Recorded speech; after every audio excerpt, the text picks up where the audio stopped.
Halo, Shalom. Saya akan membahas tentang 3 pertanyaan untuk memenuhi tugas ujian akhir semester, yaitu mata kuliah, keterampilan komunikasi, dan manajemen konflik. Untuk itu, perkenalkan, nama saya Restiani Francisca Bin, saya semester 5. Yang pertama yaitu nama-nama dalam komunikasi yang dimaknai sebagai pengakuan untuk diterima dalam keluarga dalam buku Chuang Seng Song. Nah, menggambarkan pentingnya hubungan interpersonal dan bagaimana identitas seseorang dapat diakui atau diterima dalam konteks keluarga. Beberapa nama yang dapat dihubungkan dalam pengertian ini meliputi konsep-konsep seperti penerimaan, kepercayaan, dan kedekatan. Nah, melalui komunikasi yang terbuka, keluarga harus menciptakan ruang di mana setiap individu dapat merasa dihargai dan diterima, terlepas dari perbedaan. Dalam hal ini, pengakuan keluarga harus memberikan kehangatan dan rasa aman yang diperlukan untuk membangun hubungan yang kokoh dan harmonis. Yang kedua yaitu teori komunikasi oleh Aristoteles.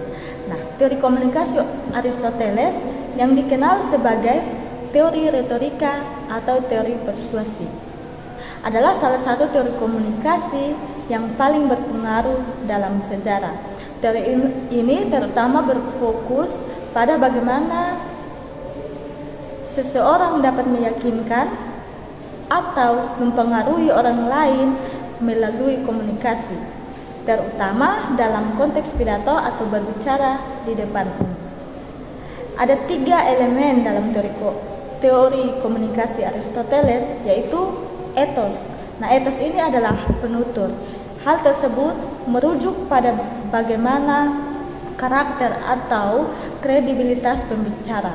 Nah, seseorang bisa meyakinkan audiens mereka harus dipercaya dan dianggap memiliki keahlian atau moral yang baik. Jadi, cara pembicara membangun citra dirinya sangat penting untuk membuat audiens percaya pada apa yang dikatakan. Nah, yang kedua yaitu logos atau isi pesan. Hal tersebut adalah alasan atau argumen yang disampaikan oleh pembicara agar sebuah pesan meyakinkan. Pesan tersebut harus didasarkan pada logika yang kuat, bukti yang jelas, dan alasan yang masuk akal. Yang ketiga yaitu pathos. Pathos ini adalah emosi audiens. Nah, hal tersebut mengacu pada bagaimana kemampuan pembicara untuk menyentuh perasaan atau emosi audiens. Bahwa emosi audiens ini dapat mempengaruhi bagaimana mereka menerima pesan. Jika pembicara bisa menggugah perasaan audiens, mereka akan lebih mudah dipengaruhi atau diyakinkan. Nah, dalam kehidupan kita sehari-hari, teori Aristoteles ini bisa kita lihat seseorang berbicara atau mempresentasikan sesuatu untuk meyakinkan orang lain. Misalnya, jika kamu ingin meyakinkan temanmu untuk ikut acara tertentu, kamu bisa seperti etos. Nah, etos ini menunjukkan bahwa kamu adalah orang yang dapat dipercaya dan tahu banyak tentang acara itu. Yang kedua itu logos. Nah, logos ini memberikan alasan yang harus masuk akal, seperti mengapa acara itu menyenangkan dan bermanfaat. Yang ketiga itu pathos. Nah, pathos ini mengajak temanmu merasakan semangat atau antusiasme tentang acara tersebut, mungkin dengan cerita yang menyentuh atau menggugah perasaan mereka. Jadi, teori Aristoteles ini komunikasi yang efektif adalah ketika kita bisa membangun kredibilitas, memberikan alasan yang kuat, dan juga menyentuh emosi orang yang kita ajak berbicara. Dan yang ketiga yaitu hubungan antara Yakobus pasal 1 ayat 20 dengan manajemen konflik dalam berkomunikasi. Nah, Yakobus pasal 1 ayat 20 mengatakan, sebab amarah manusia tidak mengerjakan kebenaran di hadapan Allah. Ayat tersebut mengajarkan kita bahwa emosi negatif seperti kemarahan tidak akan membawa solusi yang baik atau benar dalam situasi konflik. Dalam konteks komunikasi dan manajemen konflik, ayat tersebut memberikan pelajaran yang penting. Yang pertama itu, kita harus kontrol emosi dalam berkomunikasi. Nah, ketika terjadi konflik, sangat penting untuk mengendalikan emosi, terutama amarah. Komunikasi yang dipenuhi dengan kemarahan seringkali tidak produktif, bahkan bisa memperburuk keadaan. Yakobus pasal 1 ayat 20 mengingatkan kita bahwa kemarahan manusia tidak akan membawa hasil yang baik dalam mengelola konflik. Lebih baik berbicara dengan tenang, mendengarkan dengan sabar, dan berusaha memahami perasaan orang lain. Dan yang kedua yaitu pentingnya pendekatan yang tenang dan bijaksana.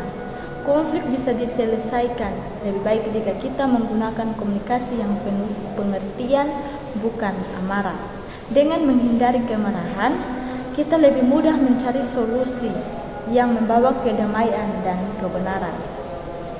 Yang ketiga yaitu membangun hubungan yang sehat.